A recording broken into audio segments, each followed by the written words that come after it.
this because I see Muhammad Ali back there, back into the ring. Randy, we couldn't start this if you're in the room without you asking the first question. So what do you got back there, Randy? Oh my gosh. Never been at a loss for words in his whole life, and now you are? All right, I'll ask. What did it mean to play so well and when one of the possibly the best team in Iowa State basketball history was here? What did that mean to you? Well, it's awesome to have those guys back, and we've watched a lot of film on what they accomplished. I've personally got to know a lot of those guys and over the years and seeing the impact and the standard that they set for our program. We had talked with our team. We had watched film on some of their games and clinching the conference championship on Friday. So it was really important for us to honor that group appropriately, to come out and be at our best, especially defensively, because that was a team and those were guys that left it on the line, dove for loose balls, rebounded like crazy, played extremely hard. So in order for us to do the best job honoring those guys, we really wanted to be focused defensively to be at our best. And I thought, in many stretches of the game we did that. There's a couple lapses, but was proud of our guys for appropriately honoring those teams. TJ, you were calling from the bench early on in the game for movement offensively, whether it be players or the ball. How important is it for guys to get offensive movement and keep the ball from sticking in one spot?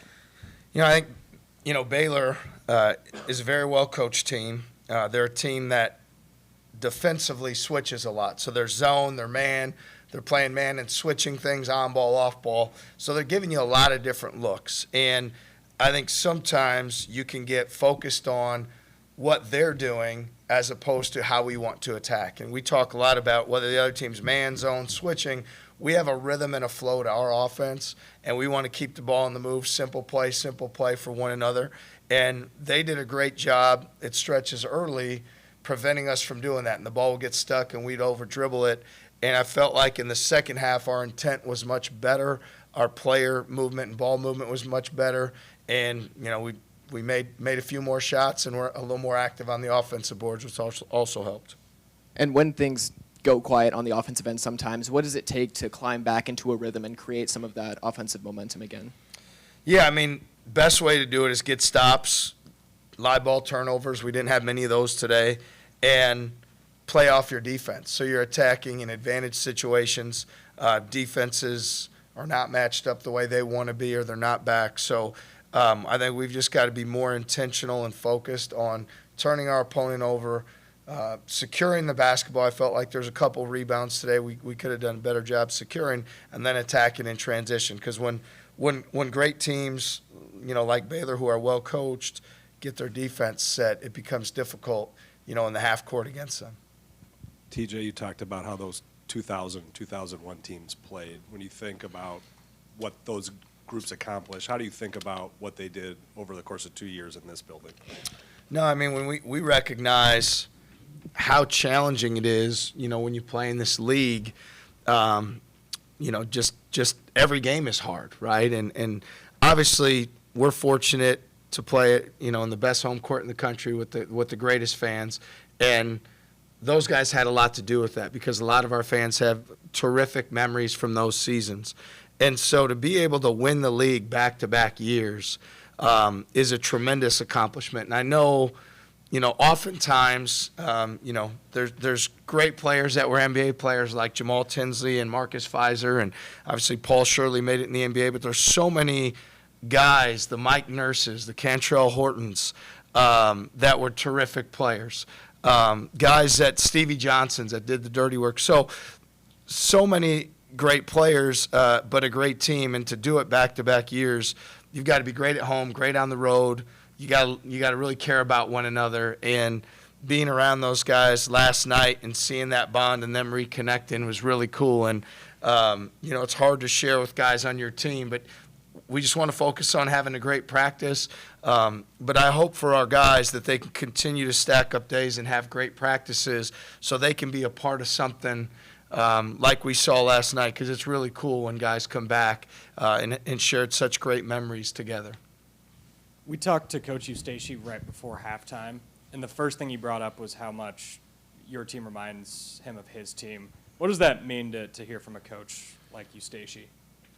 Yeah, I mean, Coach Eustace's teams defensively were relentless. You know, they prided themselves on getting back in defense, sprinting back on defense, getting set, and limiting you to one shot. Those are things that we really try to carry forward. You know, he has this term rebound down, which is something that we've really tried to incorporate. And you see Keyshawn Gilbert get 10 rebounds today. Rebound down means the bigs block out the bigs and the guards come down and get the rebound. And although we didn't do an awesome job of that in the first half, in the second half we did. So, look, it's a tremendous honor to be the caretaker of this program. I love this program. I love this place.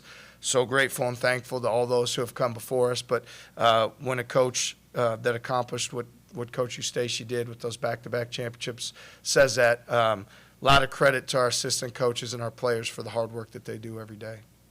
And you beat a top 25 team by 19, and it felt like there was not much celebration after 3 years in now. How expected do those wins feel when they happen?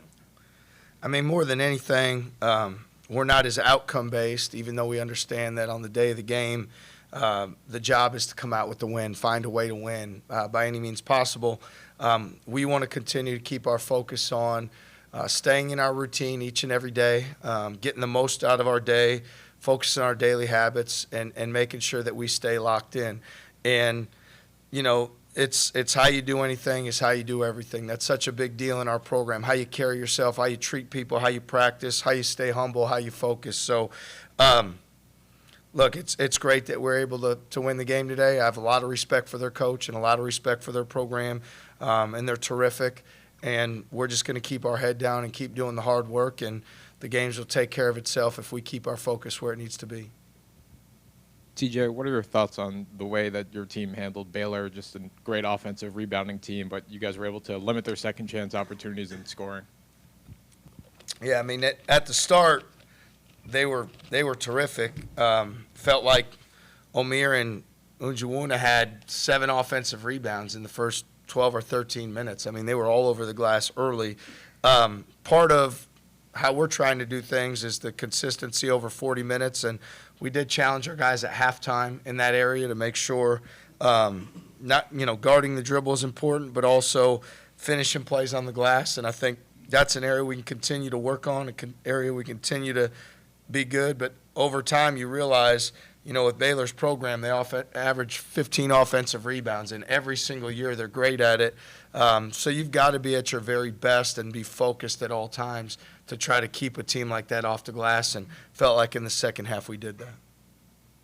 It's obviously no secret that you guys are playing pretty high-level offense this year, top 3, top 5 in the country. Today you go 6 of 11 from 3 in the second half.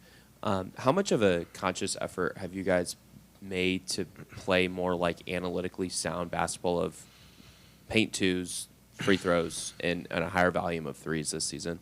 Yeah, I would say, like, you know, I talk all the time about like young coaches and how numbers driven and analytics. I'm always going to be mentality driven. I think when you're the tougher team, the more physical team, the more aggressive team, those things come out, you know, on their own. And so things I really look at statistically are turnovers, trying to win that battle, which today we didn't. Paint points, which is a part of that, which today we were successful there. Rebounding, which we had more rebounds, but I could argue that on either side of it. And then I feel like when you're the more aggressive team, teams have to collapse, teams have to try to support the paint and on the glass, and that's where, you know, the looks from 3 comes. So, you know, I think a lot of teams that play the analytics are a lot more volume from 3 than what we are.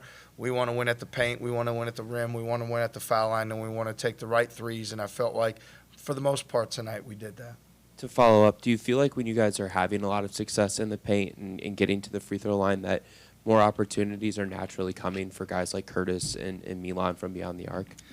I do, and I think it's also important, like Milan did today, like he came out right away and hit a contested 3 early, and we want Milan to be so aggressive. Like we want him hunting, moving, always on the hunt, because regardless of when it comes, we've got tremendous confidence in his ability to knock it down.